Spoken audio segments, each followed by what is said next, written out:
Guerra y Paz, un ensayo de Antonio José Romero Ramírez, doctor adscrito al Departamento de Psicología Social y Metodología de la Universidad de Granada, España, y profesor titular de Psicología Social en la misma. Líneas de investigación, el conflicto y la cooperación.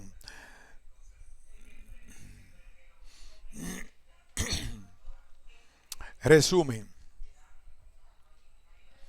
A pesar de tratarse de un hecho social tan dramático, trascendente y global, sorprende al menos la escasa atención prestada por las ciencias sociales al fenómeno de la guerra.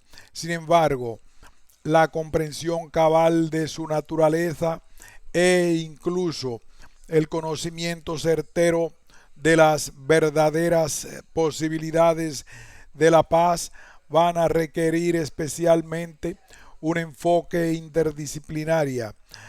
De ahí deriva que el camino hacia la paz exigirá profundas transformaciones de carácter psicológico, social, político, económico y cultural, y por tanto la configuración de un orden mundial muy alejado de sus coordenadas actuales.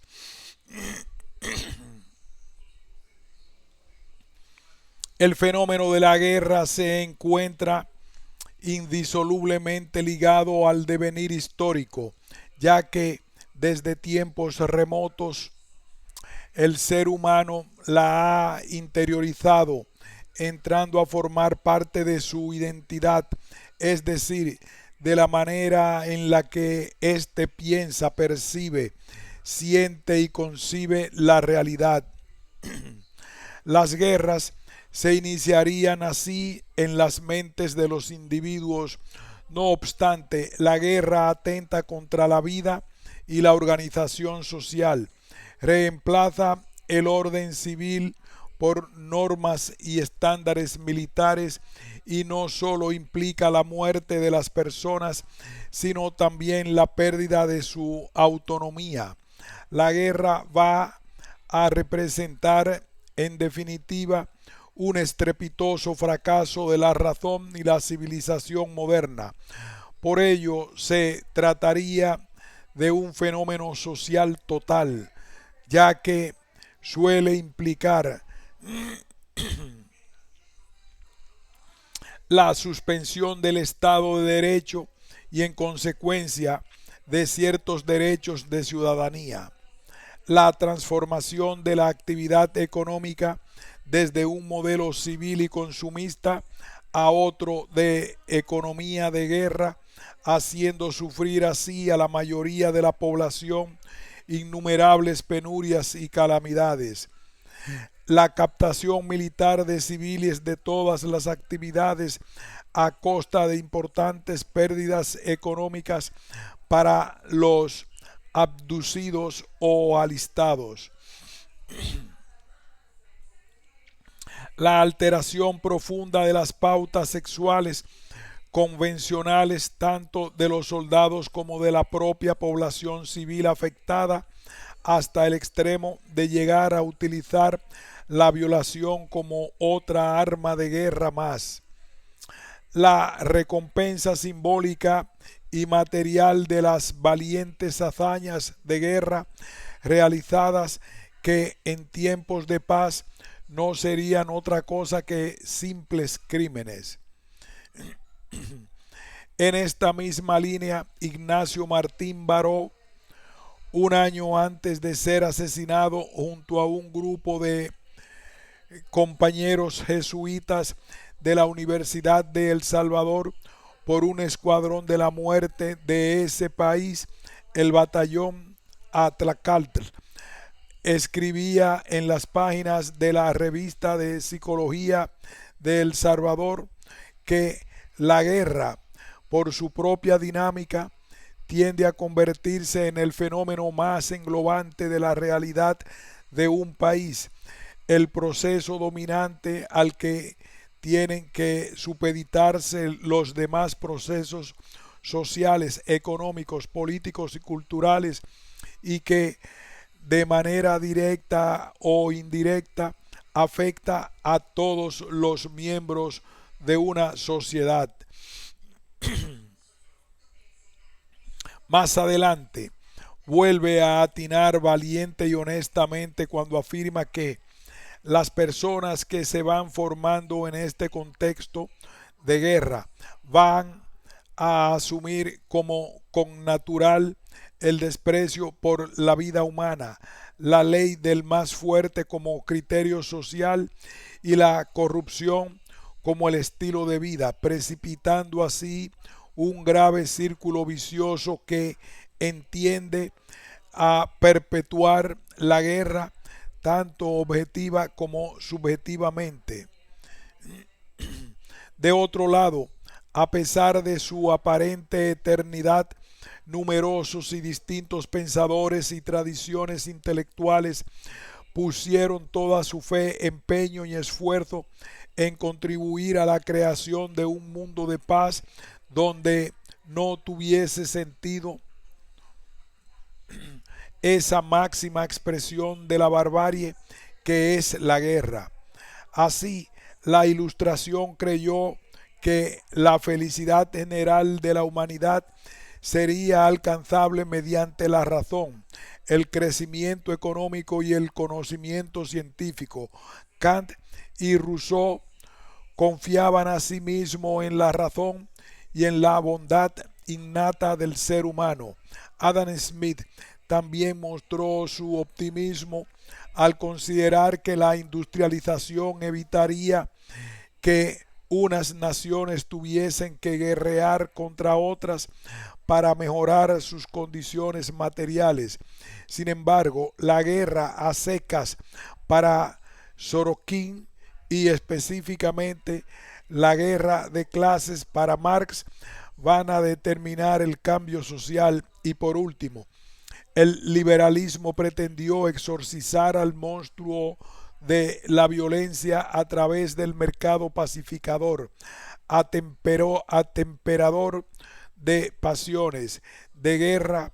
Sería considerada como una reliquia premoderna, resultado de una mentalidad aristocrática belicista o del capricho de algún déspota.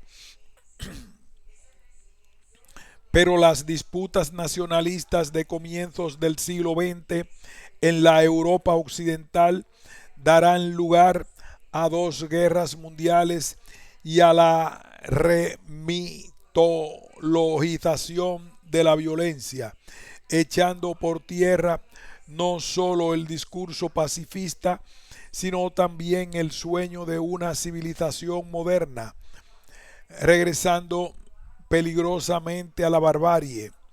La historia se ha mostrado así contumaz.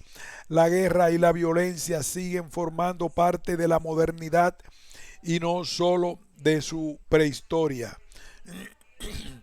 Una de las razones fundamentales de la atemporalidad de la guerra es sencillamente el hecho de que los estados posean una capacidad de administrar la violencia militar. Guerra y estado forman una simbiosis hasta el punto de que, como ya indicara Charles Tilly, la guerra hace al estado y éste hace a la guerra a través de uno de sus pilares básicos de poder. El ejército, un estado, obtendría así legitimidad al proteger a sus ciudadanos de los posibles depredadores y de la guerra, y la guerra serviría también para reforzar o reconstruir la solidaridad del grupo, sobre todo frente a enemigos externos, u obviar las dificultades internas por las que pudiese estar atravesando el régimen o el líder de turno, ya que una función latente de la guerra moderna es la de movilizar un apoyo que flaquea. Por el contrario, la guerra podría contribuir a debilitar el aparato de coerción estatal en el caso de una derrota inminente o consumada.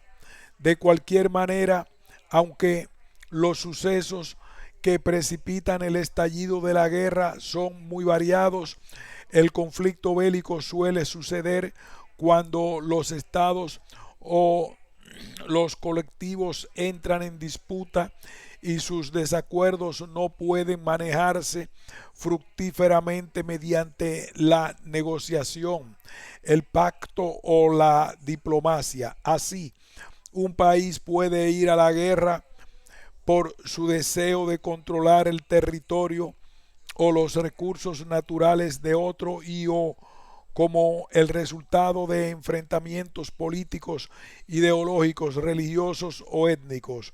La guerra es el macroconflicto por excelencia, ya que en ella intervienen una gran multiplicidad de variables de carácter psicológico, social, cultural, económico, político y normativo, aunque a menudo haya sido difícil distinguir entre las causas reales y los pretextos alegados, los objetivos declarados y los no confesados, las funciones aparentes y las subyacentes. Las guerras no suelen responder a una única causa y su análisis y comprensión van a requerir por definición un enfoque interdisciplinar. No obstante, sorprende al menos la escasa atención prestada trascendente y global. En este sentido, tras un exhaustivo análisis de los Annual Review of Sociology, Edward A. Trillakian, catedrático de Sociología de la Universidad de Duke, concluye que la guerra es un tema legítimamente sociológico, pero tristemente olvidado. La sociología ha estudiado la educación, la política, la economía, el sexo, el género, las conductas desviadas, el juego, la raza y cualquier otra cosa, todo menos la guerra. Por ello, la guerra seguiría siendo la cara oculta de la modernidad. Un eminente sociólogo alemán abunda en lo mismo cuando afirma que el estudio de la violencia en las relaciones entre los estados no ha formado parte desde tiempo inmemorial del corpus de investigación de las ciencias sociales. Como se verá más adelante, la psicología también habrá ignorado gravemente el fenómeno de la guerra. El predominio de una orientación psicologista o individualista en el estudio de la naturaleza humana durante la mayor parte de la trayectoria de esta disciplina le habría distanciado verdaderamente de los problemas sociales. A lo sumo, le habría conducido a concebir lo social como una extrapolación de lo individual. Por ello, el enfoque reduccionista pretendió asimilar la guerra a la conducta agresiva individual, pero últimamente este despropósito está siendo resuelto desde una psicología social de corte sociológico más acorde con la esencia social de la guerra, y ello a pesar de que, al menos en España, son extraordinariamente escasos los estudios dedicados a la guerra desde la perspectiva psicosocial. En estos últimos 20 años solo podemos destacar La guerra, la realidad y alternativas, un libro compilado por F. Jiménez Burillo y F. Moreno Martín en 1992, donde se recogían varias de las comunicaciones presentadas en unas jornadas sobre la guerra del Golfo y dos artículos de la profesora Marina Herrera, 1986-87, publicados en la revista Boletín de Psicología. Tras las graves convulsiones de toda índole provocadas por la Segunda Guerra Mundial, los estudiosos de la guerra empiezan a replantearse, sin embargo, la concepción clásica de la misma. La guerra dejará de ser considerada exclusivamente como la manifestación o el enfrentamiento violento entre dos o más colectivos o naciones con el propósito de vencer al adversario, para pasar a ser concebida más ampliamente como el conjunto de fuerzas que contribuyen a su mantenimiento aún en tiempos de paz, incluyendo por tanto las partidas presupuestarias que cada uno de los estados destina anualmente a la compra de armas. La guerra ya no será solo un acto violento, sino que constituirá sobre todo un sistema social. El sistema de guerra basado en la glorificación de la fuerza o la violencia como el árbitro único de los conflictos sociales.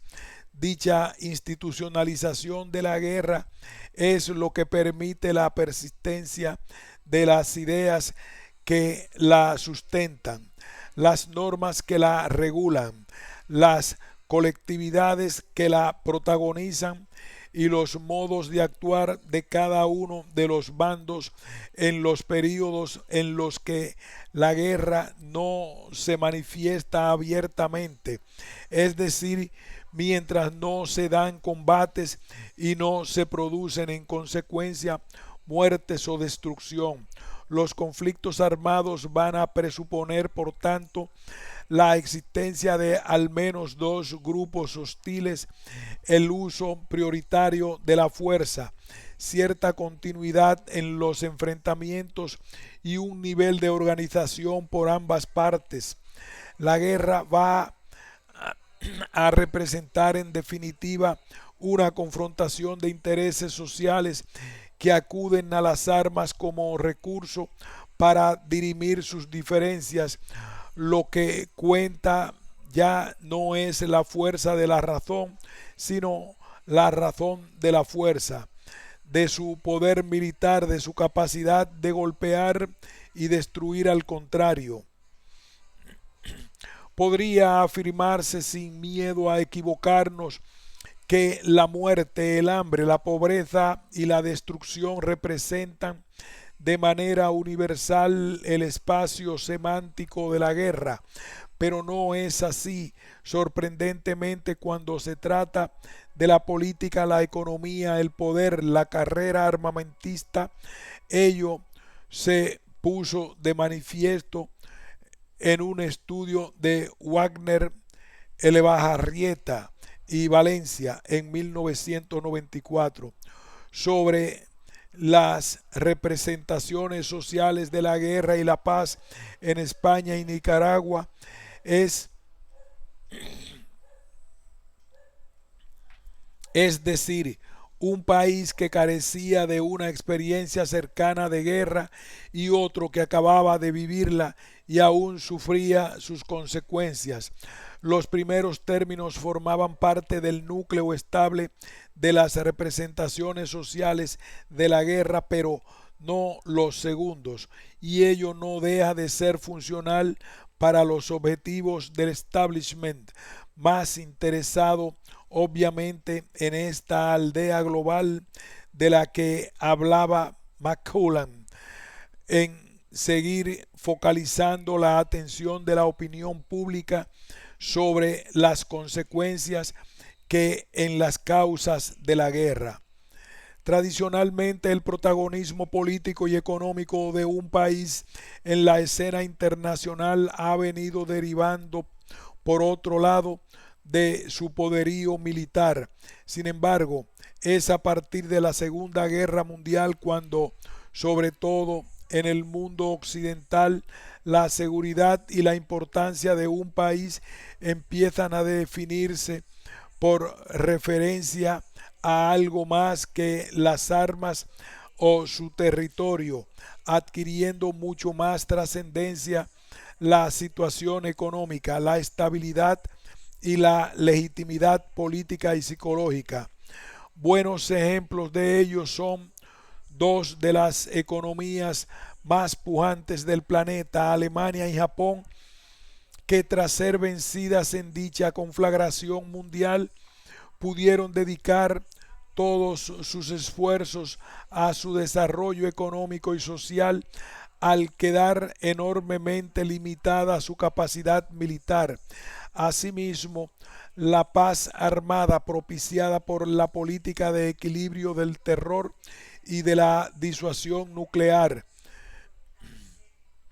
puesta en práctica durante toda la etapa de Guerra Fría, ha conllevado paradójicamente que con el transcurso de los años en el mundo occidental en general y en la Europa post-clauserciana en particular, la guerra ya no sea una alternativa deseable, sobre todo si ésta ha de ser vivida y sufrida directamente por las propias poblaciones occidentales. La caída del muro de Berlín y la consiguiente desaparición del enemigo comunista también habría contribuido a que en la opinión pública occidental hayan calado aún más las ventajas de la paz.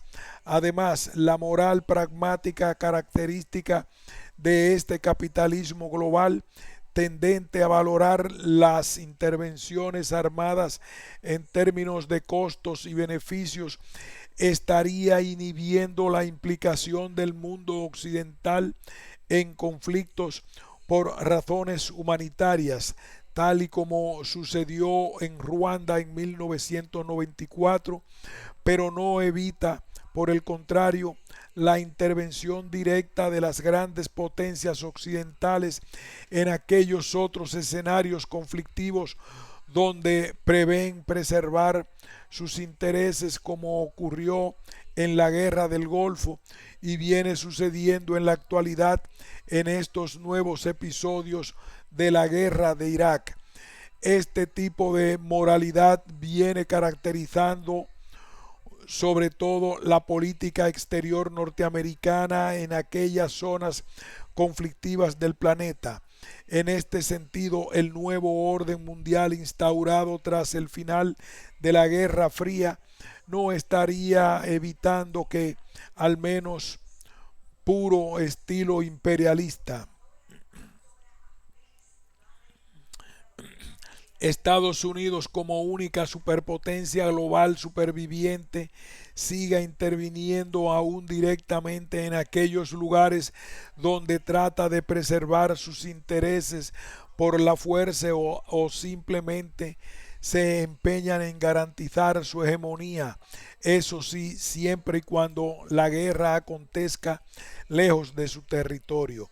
Después de los atentados del 11 de septiembre de 2001, Estados Unidos declaró una guerra sin cuartel al terrorismo, lo que, unido fundamentalmente a los déficits del modelo de relaciones internacionales implantado tras la caída del muro de Berlín, está propiciando guerras preventivas y virtuosas y la conculcación de los principios más elementales de la legalidad internacional e incluso de la ética y la moral universales, como se viene evidenciando en Guantánamo, Abu Ghraib y con la promulgación de la Patriot Act. Por ello, algunas voces críticas han catalogado la política antiterrorista norteamericana como terrorista ella misma, a la vez que ilegal.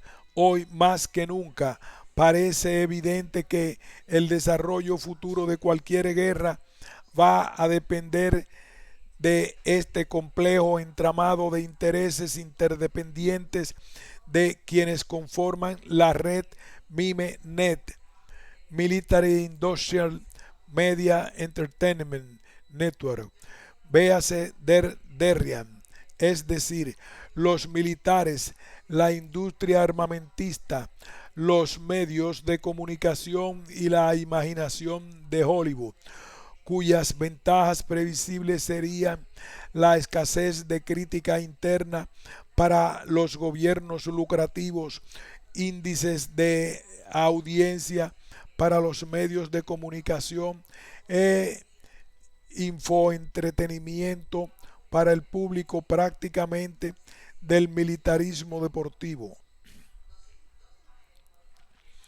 Como si el tiempo se hubiese detenido, el aforismo enunciado por von Clausewitz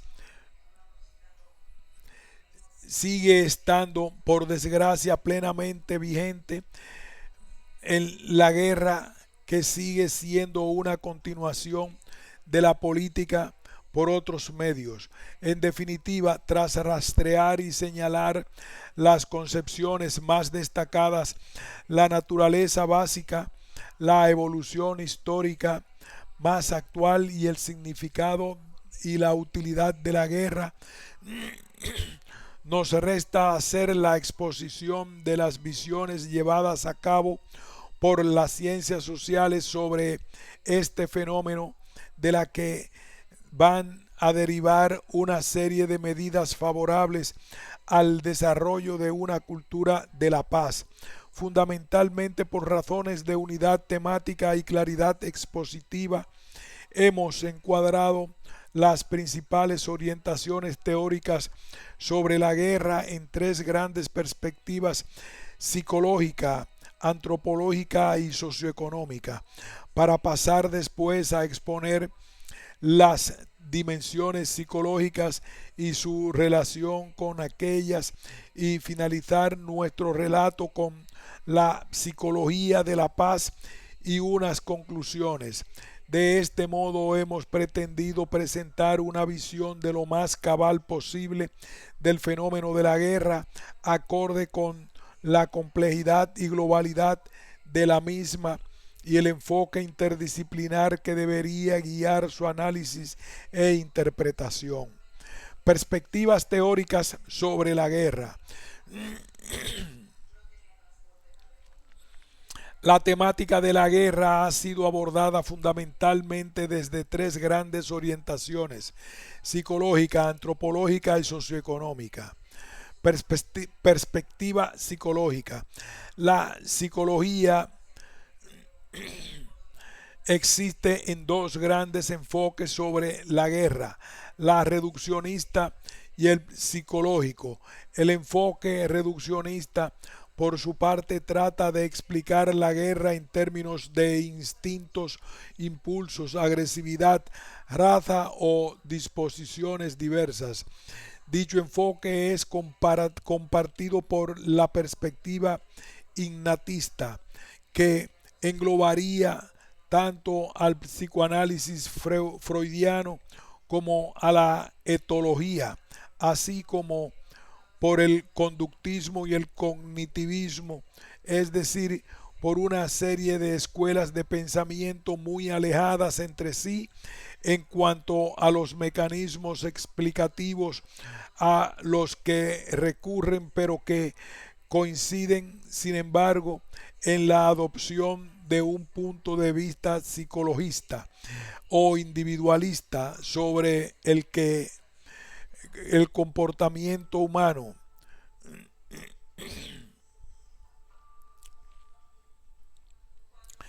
pero que coinciden, sin embargo, en la adopción de un punto de vista psicologista o individualista sobre el comportamiento humano. De ahí que tratasen de generalizar indebidamente desde un plano individual a otro social o colectivo, pero explicar la conducta agresiva individual, verdadero objeto de estudio de dicho enfoque reduccionista, no es explicar la guerra, ya que se trata de dos fenómenos de naturaleza radicalmente distintas.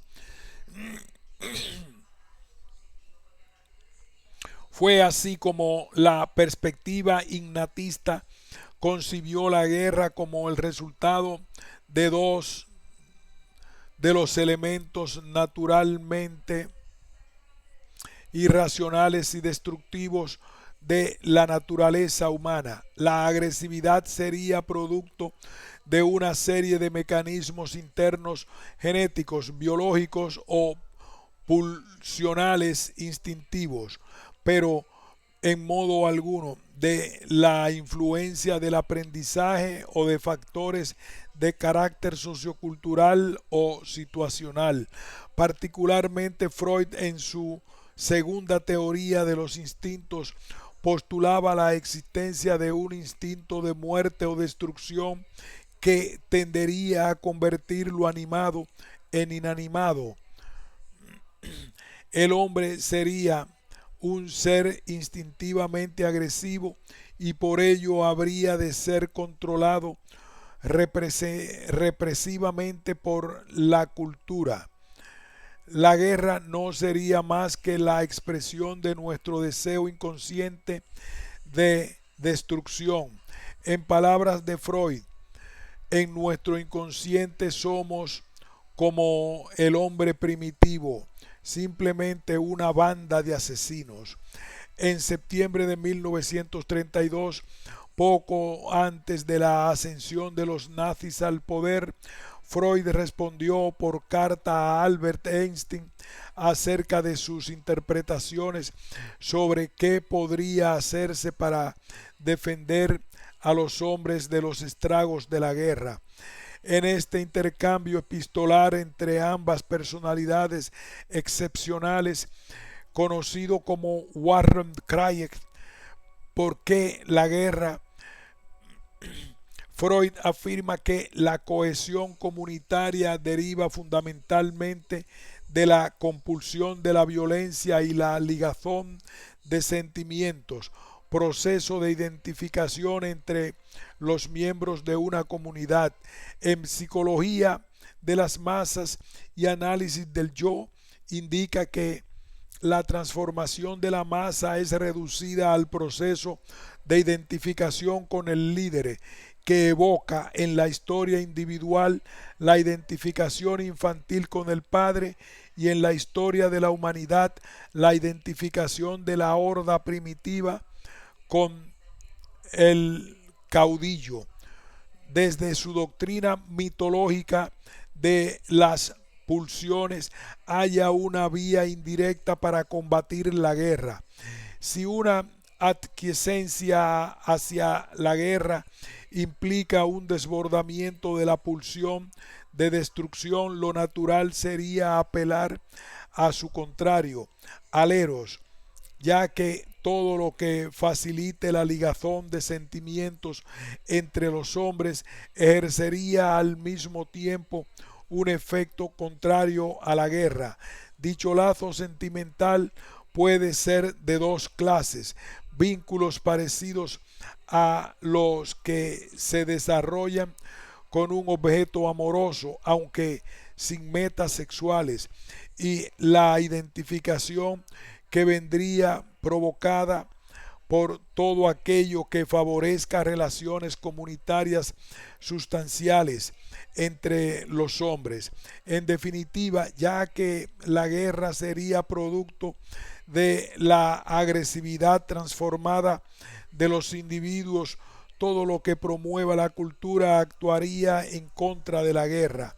Desde esta misma perspectiva innatista, McDougall atribuyó la guerra, entre otros, al instinto de pugnacidad de carácter innato y de distinta intensidad según la raza, y William James defendió asimismo el carácter hereditario de la disposición de la guerra.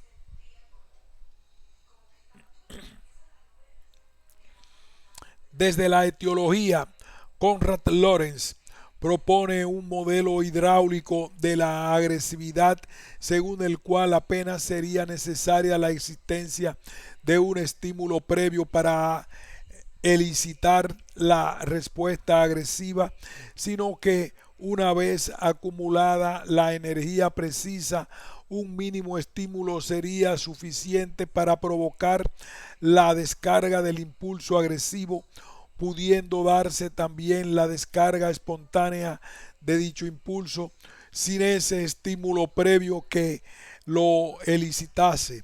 Los etólogos consideran asimismo que la agresividad es una conducta filogenéticamente adaptativa al servicio de la supervivencia y con unas funciones territoriales, sexuales y de dominación de los más fuertes.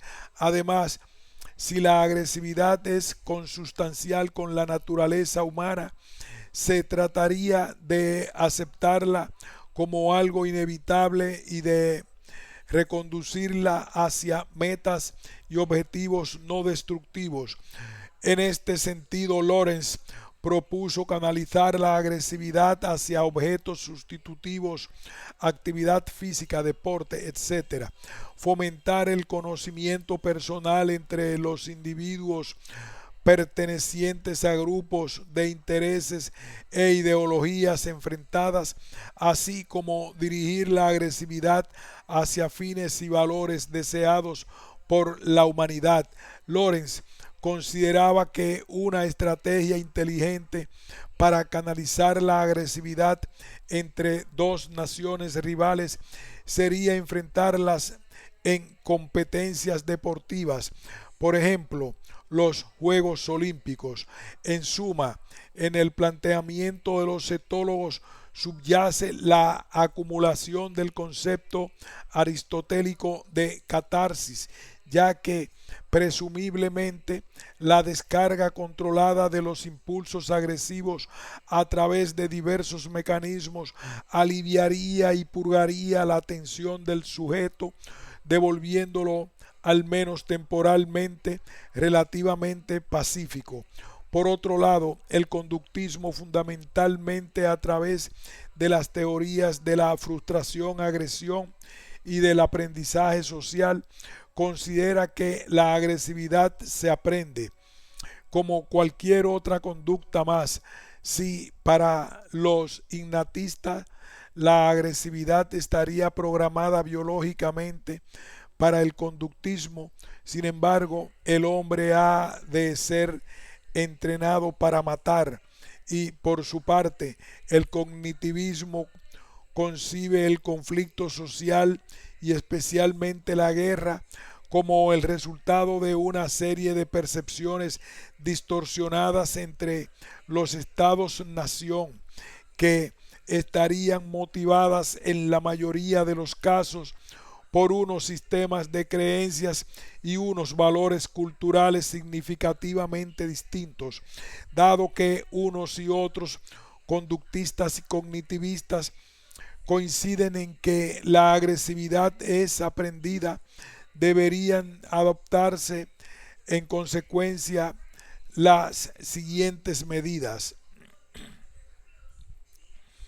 minimizar el número de modelos agresivos, aumentar los costos personales de toda conducta violenta, disminuir los refuerzos positivos de la agresividad y establecer modos alternativos de conseguir metas deseables. Todo ello debería ir acompañado, además de medidas sociales y modos alternativos de conseguir metas deseables.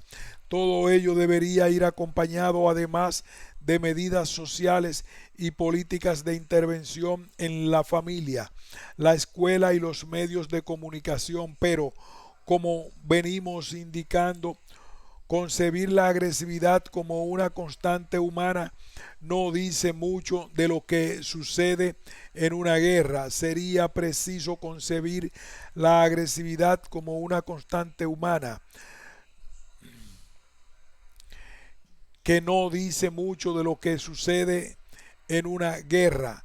Sería preciso, sin embargo, dar cuenta del proceso que va desde la agresión a un individuo hasta la organización colectiva de la respuesta.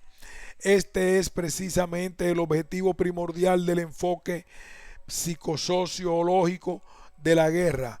La guerra tendría así una dimensión institucional caracterizada por una serie de valores de los que se nutren las ideologías que la justifican y la sustentan.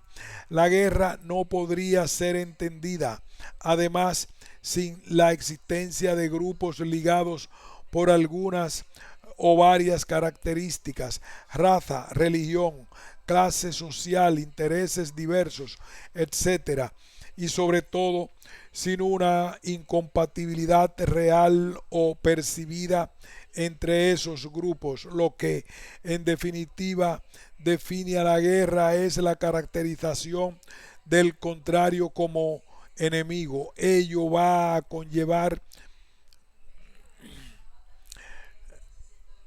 la imposibilidad de la convivencia, la que cada uno de los contendientes trataría de alterar drásticamente la situación, eliminando o sometiendo al contrario, transformando las fronteras y en suma modificando sustancialmente la distribución del poder. La intencionalidad de causar daño mediante el ejercicio de la destrucción material y humana, la organización premeditada, no impulsiva o momentánea, para eliminar o someter al contrario o para obligarle a actuar de una forma determinada. El síndrome de la imagen del enemigo implicaría asimismo la desconfianza, dado que todo lo que proviene del enemigo sería malo, o si pareciese razonable, obedecería a razones fraudulentas. De este modo, cuando una de las partes en litigio propone una solución, la otra automáticamente la considera menos favorable, razonando que si es buena para ellos, es mala para nosotros. Este proceso es denominado devaluación reactiva. La culpabilización del enemigo y victimización del endogrupo.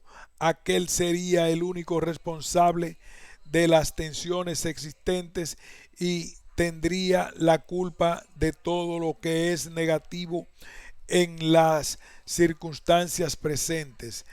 Una negatividad extrema. Todo lo que haga el enemigo sería con la intención de perjudicarnos. Personalismo vicario. La identificación con el mal. El enemigo encarnaría lo opuesto de todo lo que somos y de aquello por lo que luchamos. Querría destruir aquello que más apreciamos y habría de ser por ello eliminado. La simplificación negativa. Todo lo que beneficia al enemigo nos perjudica y viceversa. La negación de la individualidad. Todo aquel que pertenezca al grupo contrario sería automáticamente nuestro enemigo. La negación de la empatía. No tendríamos nada en común con nuestro enemigo. Ninguna información podría hacernos cambiar nuestra percepción del enemigo. Los sentimientos humanos y los criterios éticos hacia el enemigo serían peligrosos e imprudentes. En definitiva, se devaluaría al enemigo hasta convertirlo en objeto y deshumanizarlo completamente, desapareciendo las normas y los escrúpulos éticos en el trato con él. Sorprendentemente, estos mismos seres humanos serían capaces de actuar en el seno de su propio grupo como personas perfectamente racionales y normales. La comprensión del fenómeno de la guerra requiere, asimismo, profundizar en el conocimiento de los procesos psicosociológicos que la sustentan o desencadenan. Así, la guerra sería el resultado de una situación previa de polarización entre los grupos, lo que implicaría la adhesión y la fidelidad estricta al endogrupo y la absoluta incompatibilidad Con el contrario, la ambigüedad y la duda no tendría cabida en la guerra. Esta será representada además como algo inexorable. No hacerla significarían males mayores para el grupo o la nación. La manifestación abierta o velada de la guerra iría siempre acompañada de una justificación moral, ética, política, económica, religiosa, etcétera, basada en una serie de valores compartidos por el grupo: la salvación de la patria, la defensa de las libertades y de la unidad nacional, la supervivencia económica del país, la liberación de los oprimidos, la identidad política o religiosa, etcétera. Cualesquiera amenazas a estos u otros valores justificarían en consecuencia el desencadenamiento de las hostilidades no deseables pero preferibles a la consumación de dichas amenazas.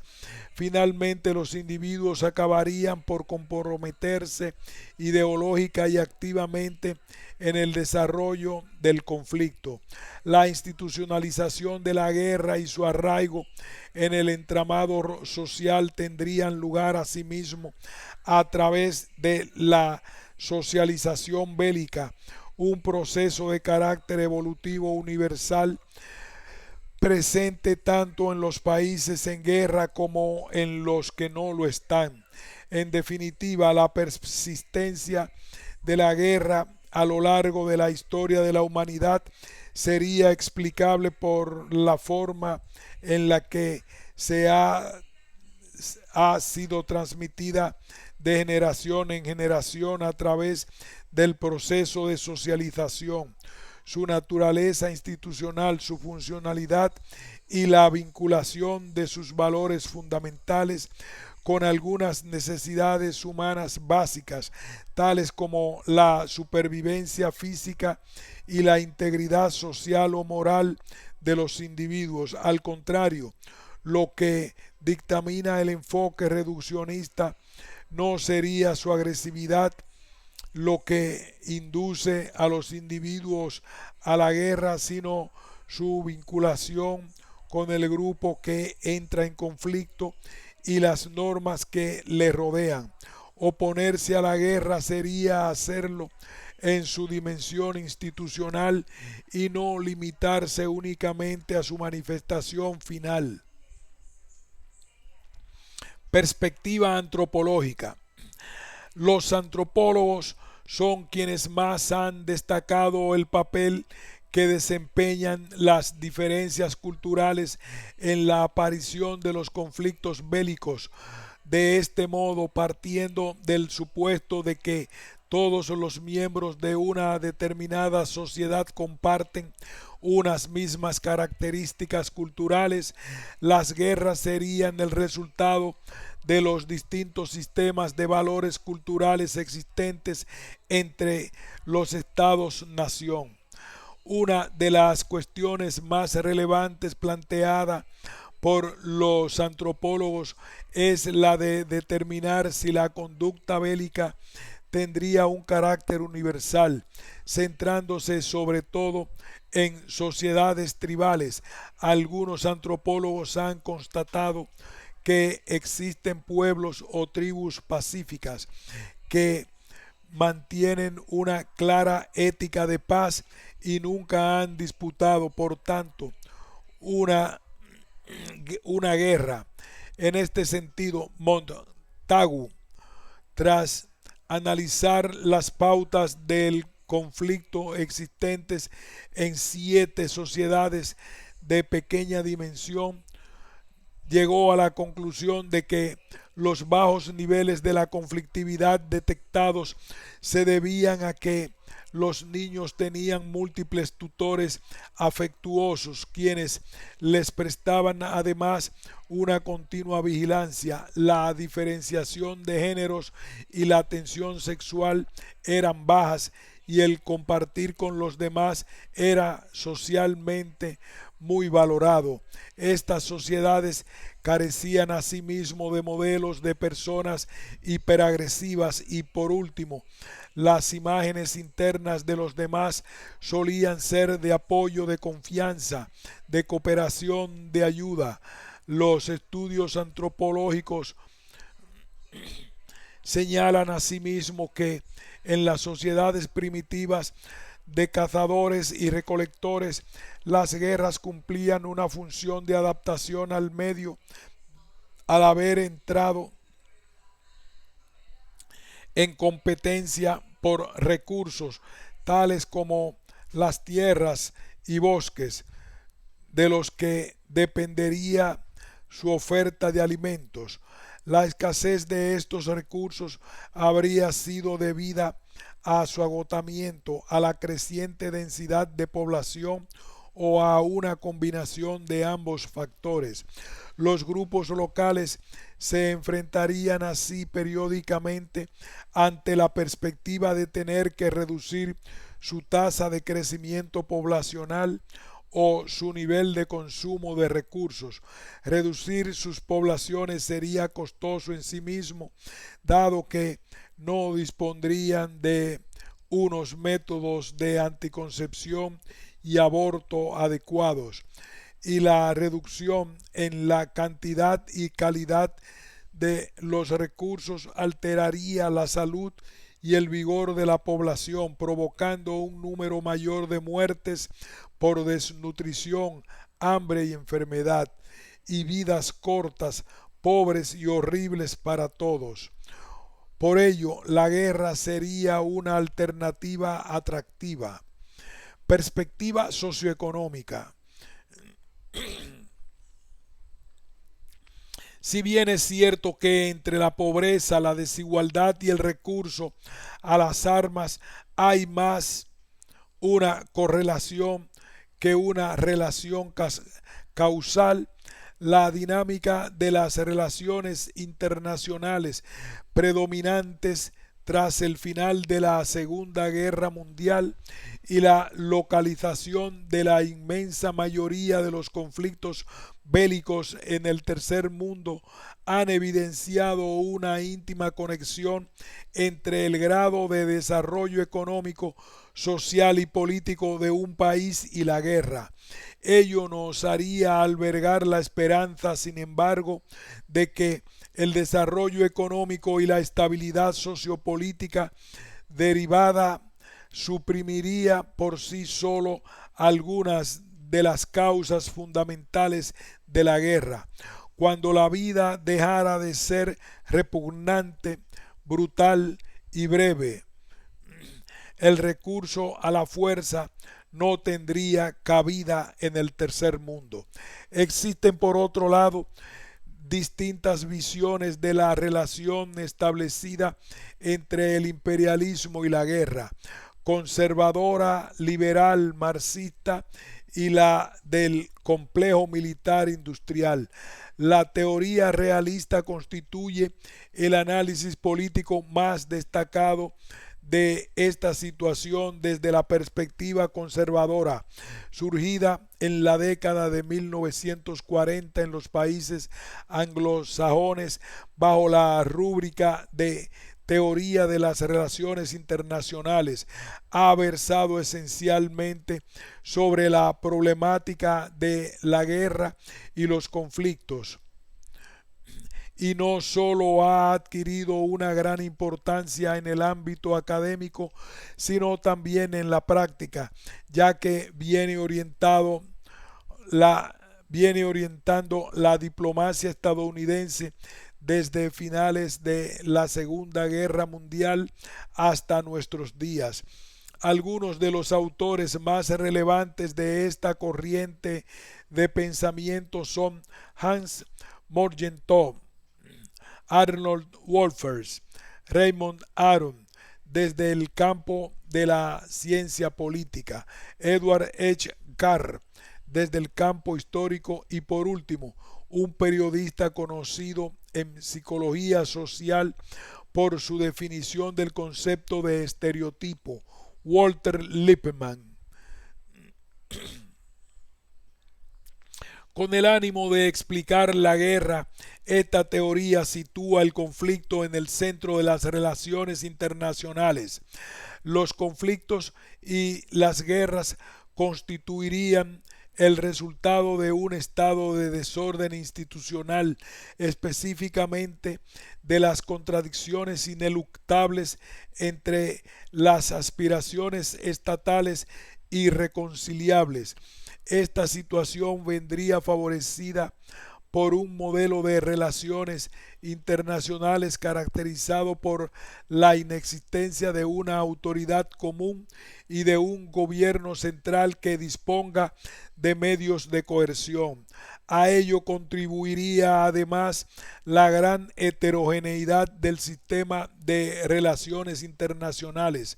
En este sentido, los estados no obedecerán a una misma concepción de la política y de hecho se encuentran organizados según principios diferentes de legitimidad y los pueblos seguirán tradiciones culturales distintos e incluso antagónicas.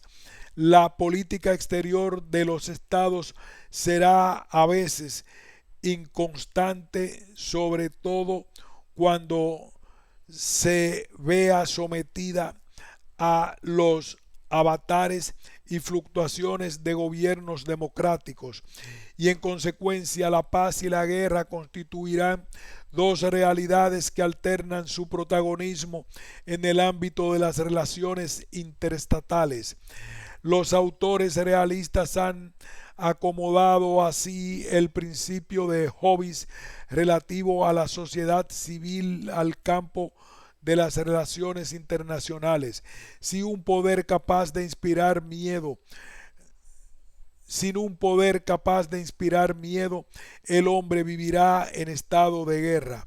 Las dos grandes superpotencias vencedoras de la guerra de la Segunda Guerra Mundial, Estados Unidos y la Unión Soviética, se apoyaron precisamente en esta premisa para legitimar su política de bloques, en lo que a su vez propició la intromisión e intervención política y militar en los asuntos internos de los países de sus órbitas respectivas, el desarrollo de la carrera armamentista convencional y nuclear y en definitiva la configuración de un orden mundial velado y dominado por estas dos grandes superpotencias. En la actualidad el realismo sigue siendo una corriente de inspiración conservadora, defensora aún de la carrera armamentista. Sin embargo, sus orientaciones son sospechosas desde un punto de vista ético.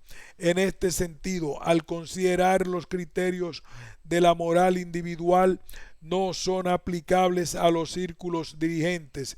Los realistas sostienen implícitamente la razón de Estado, fundada en los intereses de la seguridad nacional, además de apelar más o menos abiertamente al maquiavelismo y justificar la puesta en práctica de sus concepciones por parte de un príncipe ilustrado. No obstante, es de sobra conocido que esta visión conservadora y realista de las relaciones internacionales, la llamada Realpolitik, ha propiciado por doquier la vulneración sistemática de los derechos humanos, expresada a través de las dictaduras más sangrientas e incluso por el genocidio de pueblos enteros, la caída del comunismo y en consecuencia la instauración de un nuevo orden mundial en modo alguno están contribuyendo a la paz y a una estabilidad social, política y económica generalizada. Las nuevas estructuras por las que se rige ahora la comunidad internacional sigue favoreciendo así las relaciones de dependencia y opresión entre las naciones, los procesos de marginación social de grandes sectores de la población mundial, los movimientos migratorios descontrolados desde desde el sur hacia el norte, los conflictos étnicos, las guerras civiles y regionales y el terrorismo. El análisis político realista de las relaciones, el análisis político realista de las relaciones internacionales también ha ignorado gravemente las consecuencias generadas por el modelo de desarrollo de la economía de mercado, las problemáticas medioambientales, la situación de los refugiados, el crecimiento demográfico y los nuevos antagonismos religiosos y culturales. Es decir, toda una serie de circunstancias que se encuentran en la base de la mayor parte de los conflictos actuales. La perspectiva liberal o keynesiana consideraba asimismo que el retorno de la prosperidad económica tras la crisis de 1929 se debió en gran medida a la carrera armamentista de aquella época, pero en contra de dicha tesis, los hechos vendrían a demostrar que tras la Segunda Guerra Mundial, los países industrializados con un menor gasto militar fueron, al mismo tiempo, los que experimentaron un mayor crecimiento económico, como ha sucedido en Alemania y Japón. El marxismo percibía, sin embargo, una íntima relación entre el capitalismo, los gastos militares y la guerra. En el imperialismo, fase superior del capitalismo, Lenin afirmaba que las guerras y el militarismo eran resultado ineludible del sistema capitalista, mientras perduren los estados-nación capitalistas altamente militarizados, las guerras para conseguir nuevas divisiones del mundo continuarán hasta que se acabe totalmente con el sistema a través de una revolución social universal.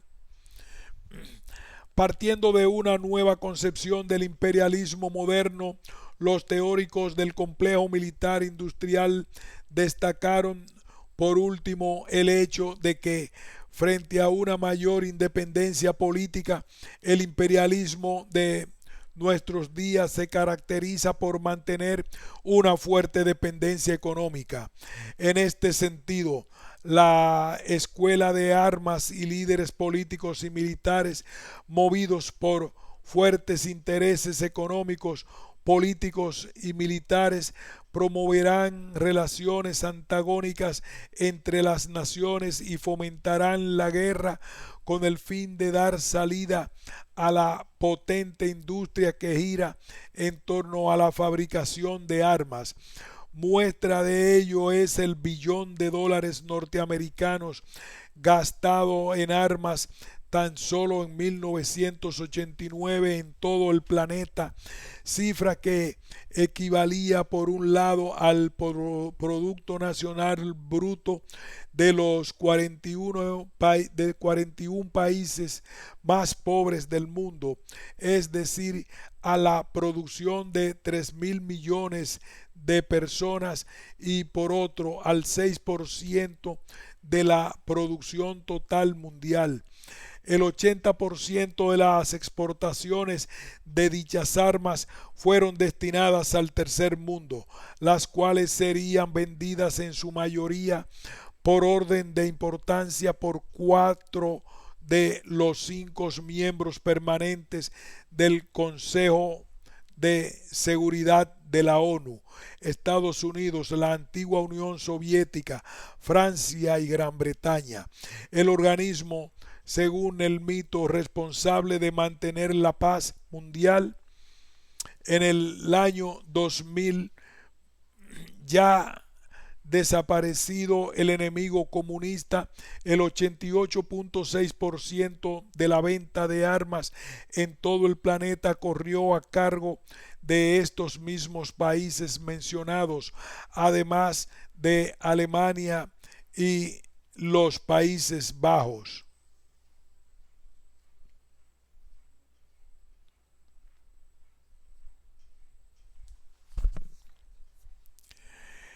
El importe total de dicha operación trascendió a la astronómica cifra de 102.101 millones de euros.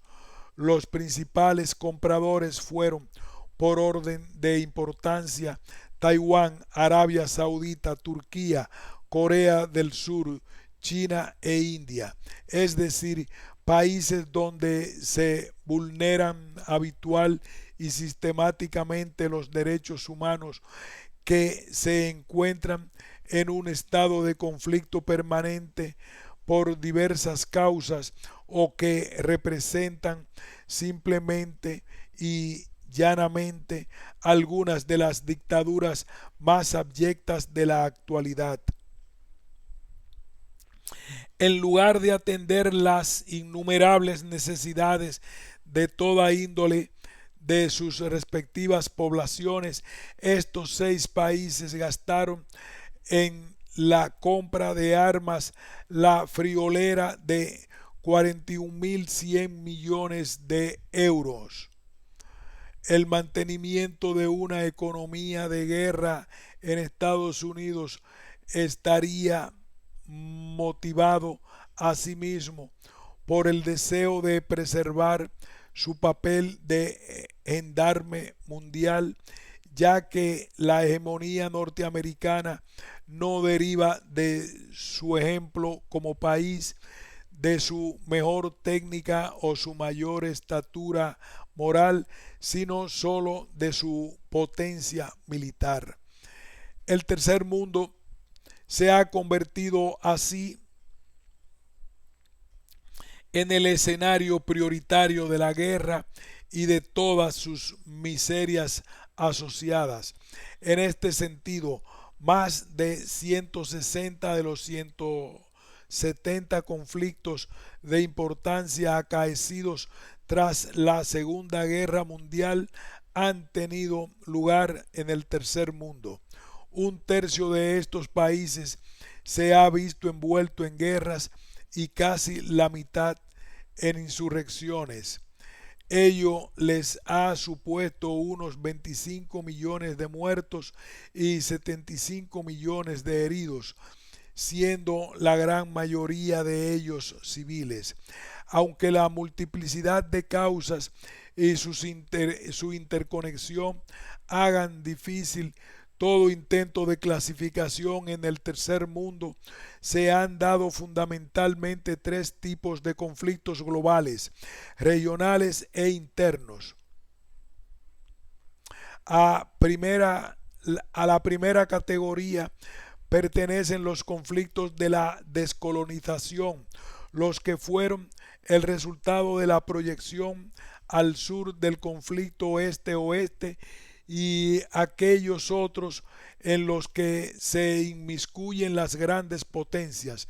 Generalmente los conflictos entre los estados desarrollados y los subdesarrollados han sido la herencia de la época colonial, aunque la descolonización se hizo de manera relativamente pacífica.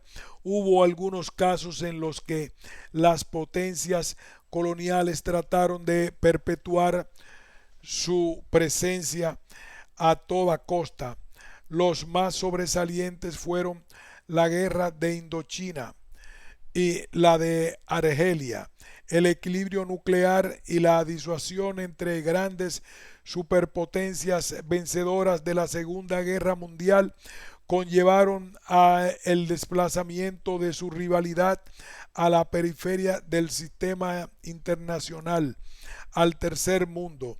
Testimonio de ello fueron las guerras de Corea, Vietnam, Afganistán, países en los que se sufría una guerra civil antes de que la intervención exterior extendiera el conflicto.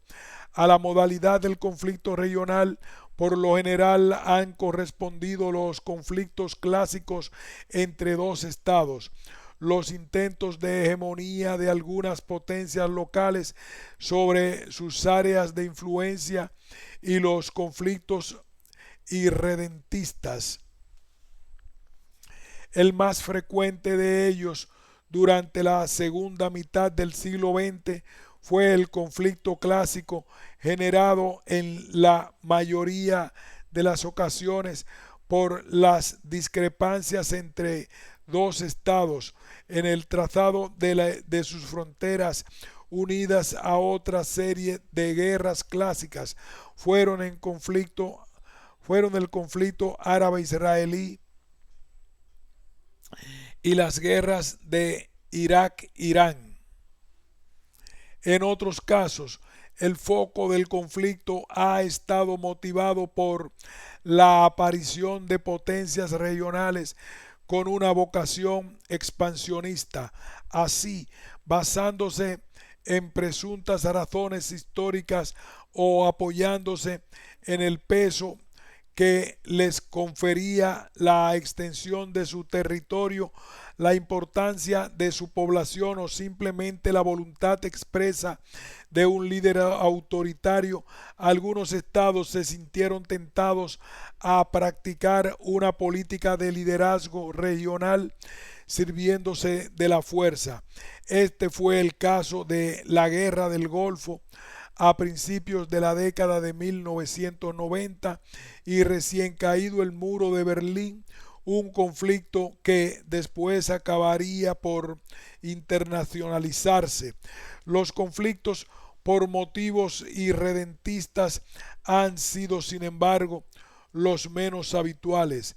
De cualquier manera, aunque las guerras en el tercer mundo no suelen superar las dimensiones regionales a medida que un número cada vez mayor de países u organizaciones de dicho espacio geopolítico traten de hacerse valer y respetar en el concierto internacional por su posesión de armas de destrucción masiva, el sistema internacional en su conjunto podría verse afectado.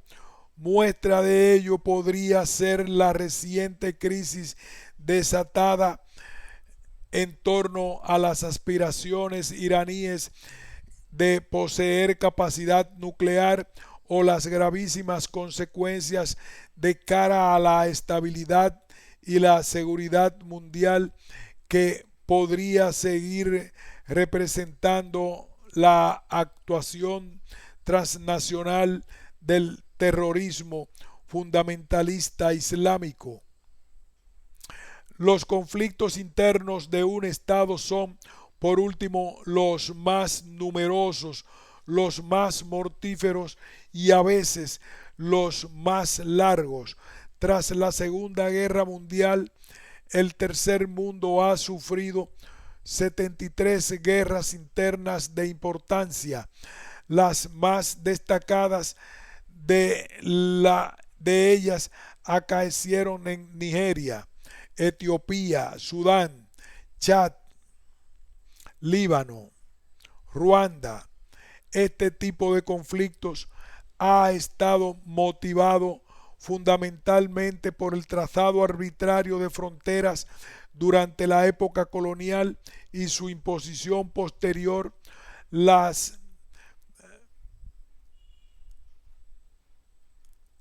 diferencias étnicas y religiosas asociadas a lo anterior, las rivalidades políticas e ideológicas entre el poder establecido y las fuerzas de oposición, el excesivo centralismo, la homogeneización política e identitaria forzadas y la ausencia de unas estructuras de concertación democrática y de consenso nacional.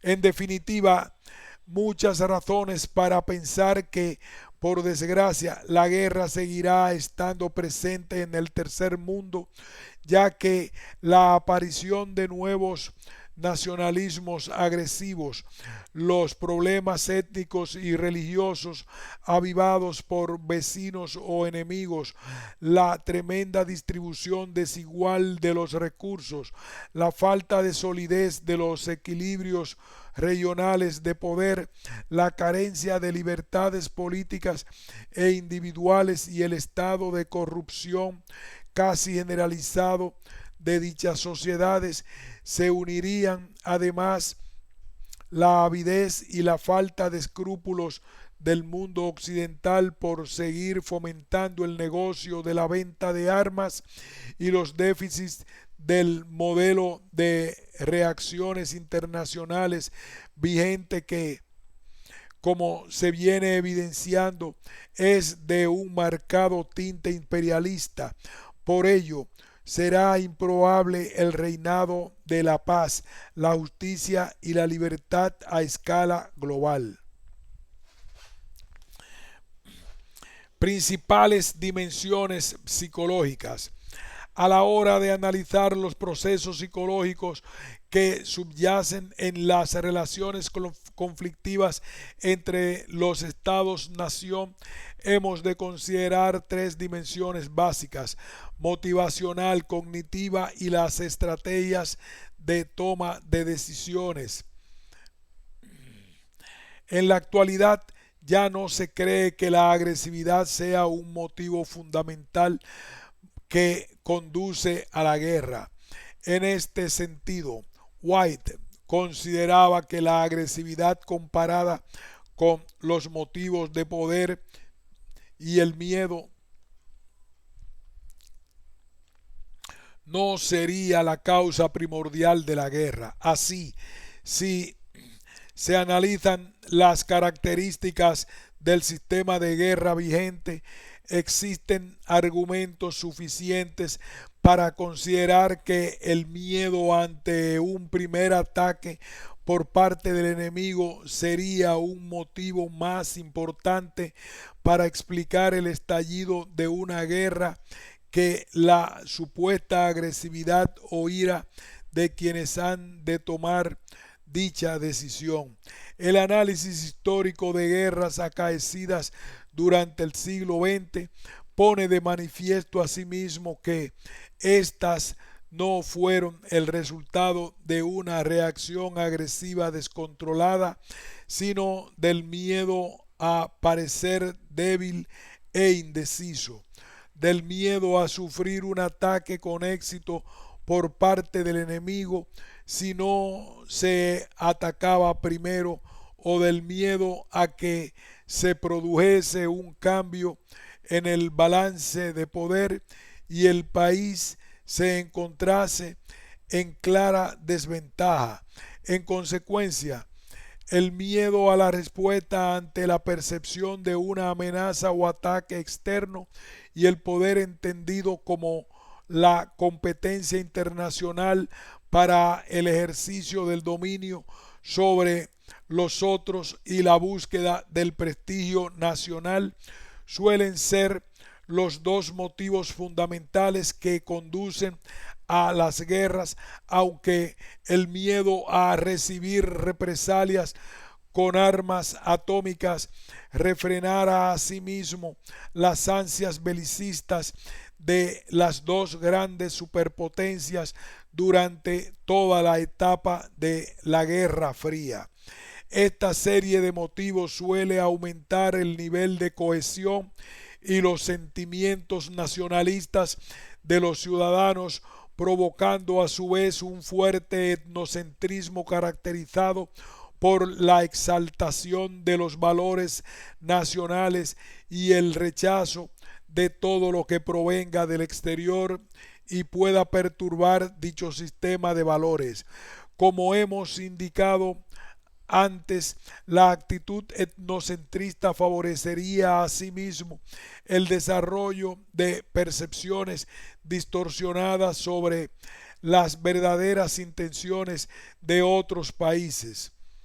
Fue así como el mantenimiento de esta imagen diabólica del enemigo, percepción negativa del exogrupo basada en el error fundamental de atribución, al mismo tiempo que se atribuía al endogrupo una elevada posición moral, favoreció el clima de conflicto vivido durante la etapa de la Guerra Fría, la fuerte escalada armamentista e incluso la posibilidad de que estallara una nueva guerra mundial durante aquel período histórico.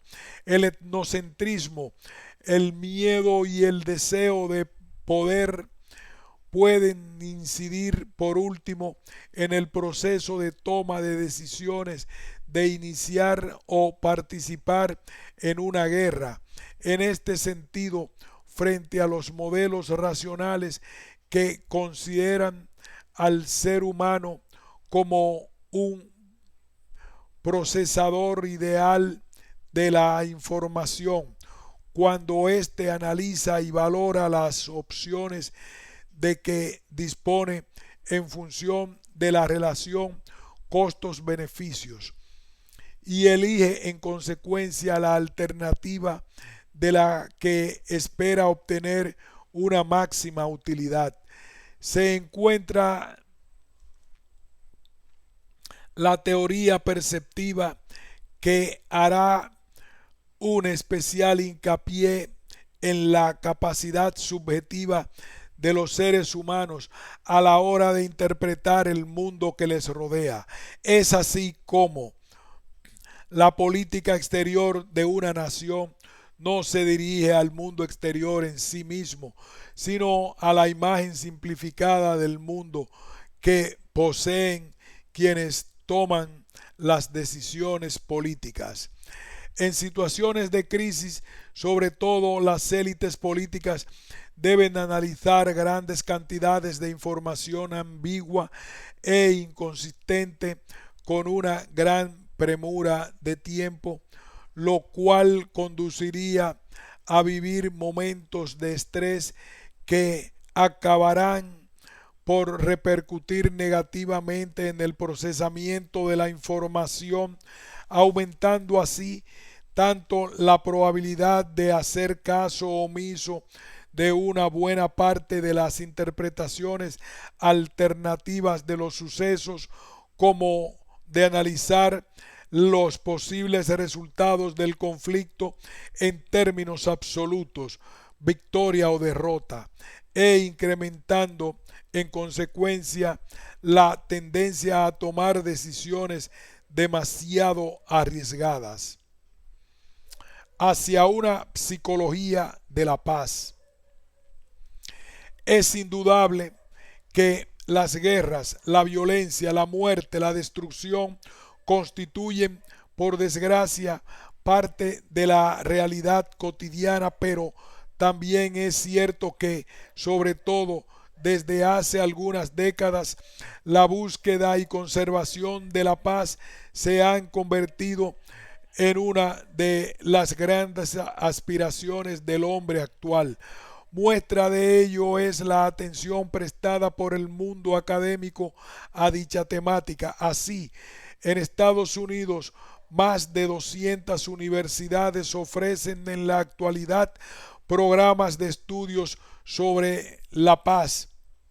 En España, la Universidad Jaime I, con sede en Castellón, imparte desde mediados de la década de 1990 una maestría sobre la paz y el desarrollo, y por su parte el seminario sobre la paz y los conflictos de la Universidad de Granada también viene realizando una importante labor sobre esta temática.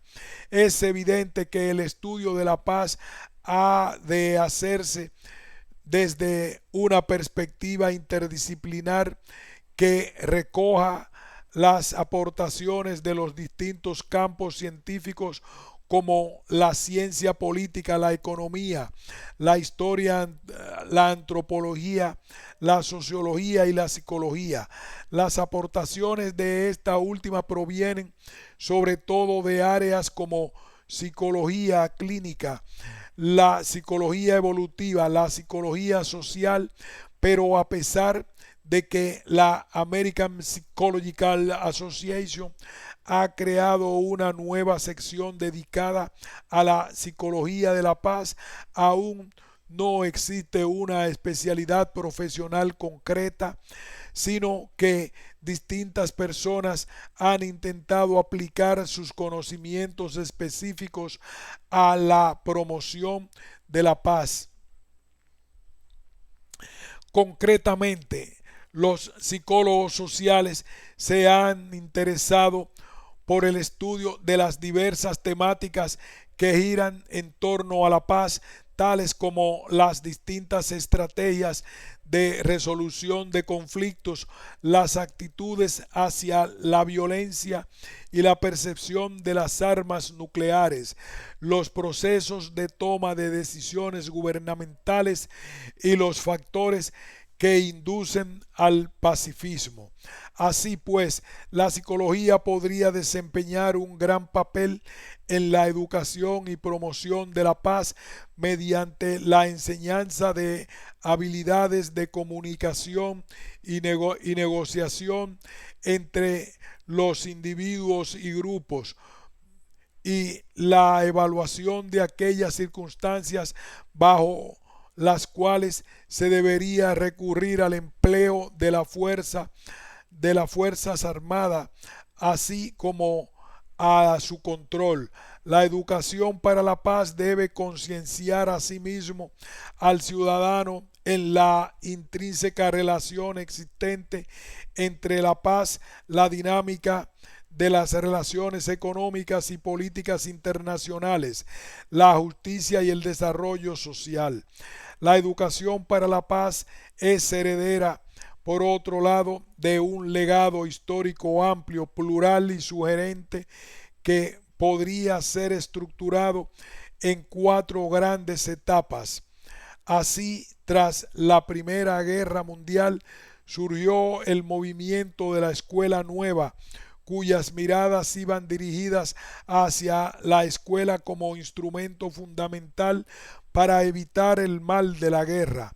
La educación, el utopismo pedagógico y la dimensión internacionalista constituyeron las principales ideas de dicho movimiento educativo. Tras la Segunda Guerra Mundial, la creación de la ONU y de su filial, la UNESCO, la educación para la paz amplió sus propósitos a la educación para los derechos humanos y el desarme.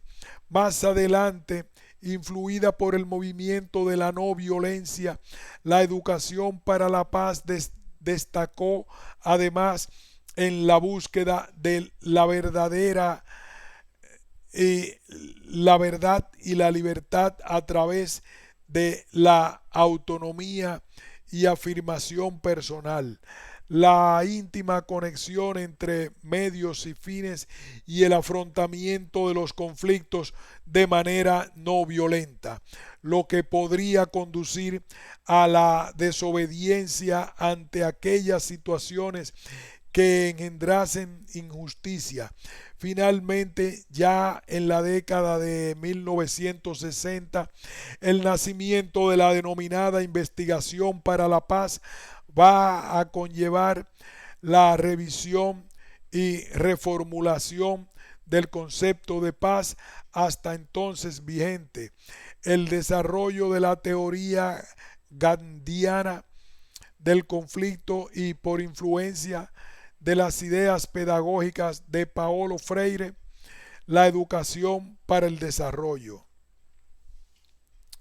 Uno de los primeros logros alcanzados por dicho movimiento educativo a lo largo de muchos años ha sido pues poner en entredicho la concepción todavía predominante de la paz en el ámbito global, la occidental, que heredera de la Pax Romana y limitada en exclusiva a la ausencia de conflictos bélicos entre los estados, sigue siendo, sin embargo, un concepto pobre, insuficiente y políticamente interesado. Por ello, desde la investigación para la paz, esta va a adquirir un nuevo significado al considerarla no sólo como antítesis de la guerra, sino de la violencia directa y violencia estructural. La violencia directa se plasma en la agresión física.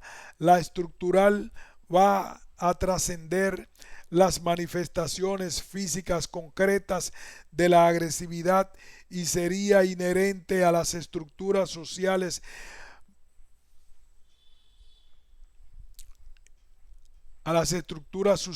injustas.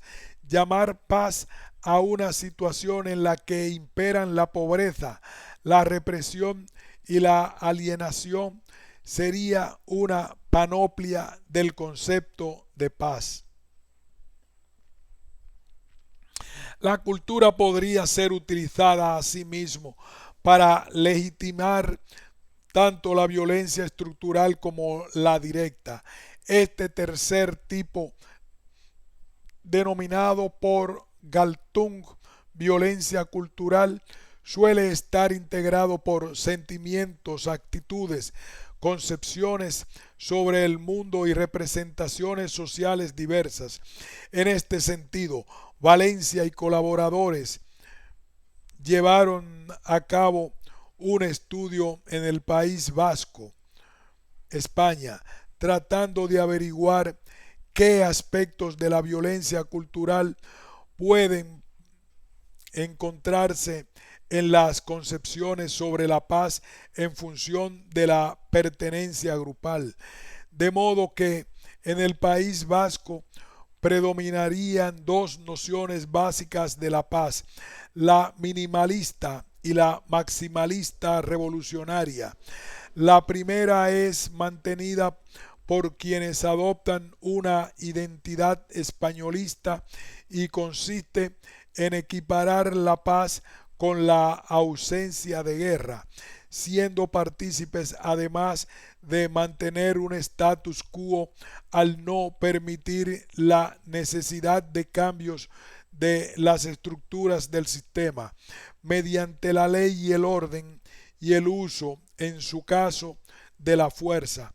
Esta visión minimalista reproduce así la tradición grecorromana y se asemeja en gran medida a lo que Galtung denomina violencia cultural. Los abertzales, o quienes se identifican prioritariamente como patriotas vascos e independentistas, suelen mantener, sin embargo, una concepción maximalista revolucionaria de la paz al mostrarse contrarios a la carrera armamentista y al ejercicio de la violencia por parte de los estados. A la vez son partidarios de la justicia social y los cambios estructurales, aunque paradójicamente no rechacen e incluso lleguen a legitimar el uso de la violencia por parte de las minorías. Sin duda, esta visión parcial e interesada de la violencia adoptada por el mundo abertzale guarda relación con el hecho de que en el País Vasco predomine un nacionalismo de carácter étnico, la presencia del terrorismo y, en definitiva, la situación de conflicto dominada eufemísticamente problema vasco. El nuevo concepto de paz o paz positiva será, por otro lado, un proceso dinámico y permanente que va a ser reflejo de unas estructuras justas y escasamente violentas. Exigirá de la igualdad y reciprocidad en las relaciones entre las partes, afectará a todas las dimensiones de la vida, ya que no sería reductible a la política internacional o de Estado y conllevaría el desarrollo integral social, personal y de los derechos humanos. De ahí que la educación para la paz requiera un proceso educativo continuo y permanente, fundamentado en dicha paz positiva y en una perspectiva creativa del conflicto tendente al desarrollo de un nuevo tipo de cultura, la cultura de la paz, que ayude a las personas a develar críticamente una realidad compleja, conflictiva y cambiante. En este sentido, Morales y Leal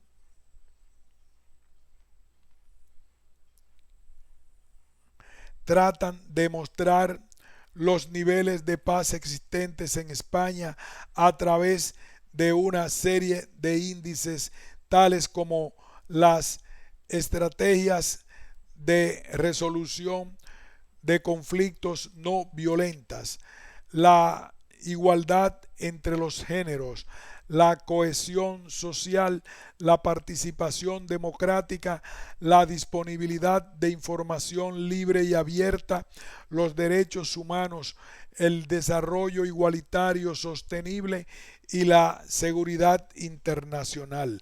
En suma, según Harris, los principios de los que habría de basarse la educación para la paz serían los siguientes: una forma peculiar de educación en valores.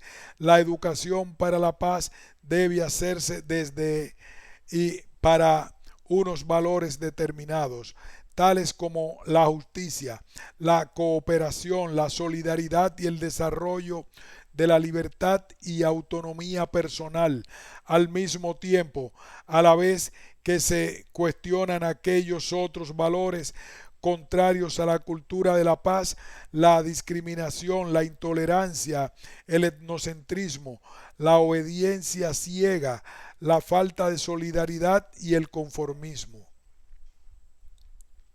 La educación para la paz debe ser contraria al chauvinismo y la exaltación patriótica, la construcción de la identidad social, el sentimiento de pertenencia a un pueblo o nación no detendría por qué realizarse a expensas de denostar o degradar a otros grupos o naciones.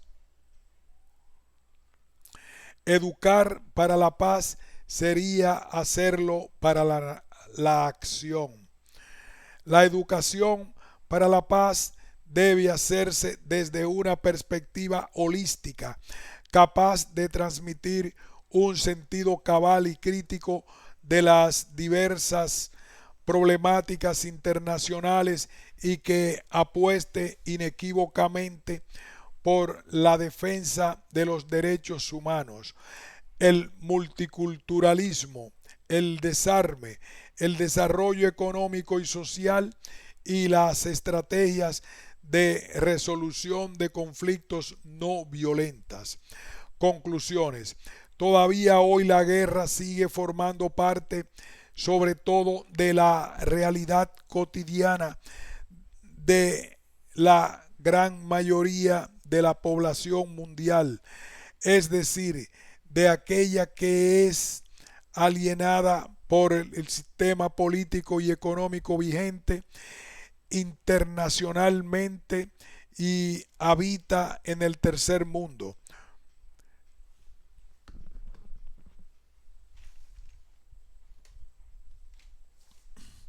El mundo occidental viene ejerciendo así una violencia estructural sobre los países débiles y menores de dicha región, donde la extrema pobreza y la propia guerra suelen conformar una especie de nudo gordiano difícil de romper. Tras la Segunda Guerra Mundial, la guerra era alejada así del mundo occidental, a la vez que se localizaba fundamentalmente en el tercer mundo. En definitiva, esa paz positiva de la guerra, habla Galtung, exigirá ante todo un reparto justo y equitativo de los recursos entre los grupos y las naciones. El camino hacia la paz requerirá así profundas transformaciones de carácter psicológico o social, político, económico y cultural, y por tanto la configuración de un nuevo orden mundial muy alejado de sus coordenadas actuales. Fin de este ensayo sobre la guerra y la paz.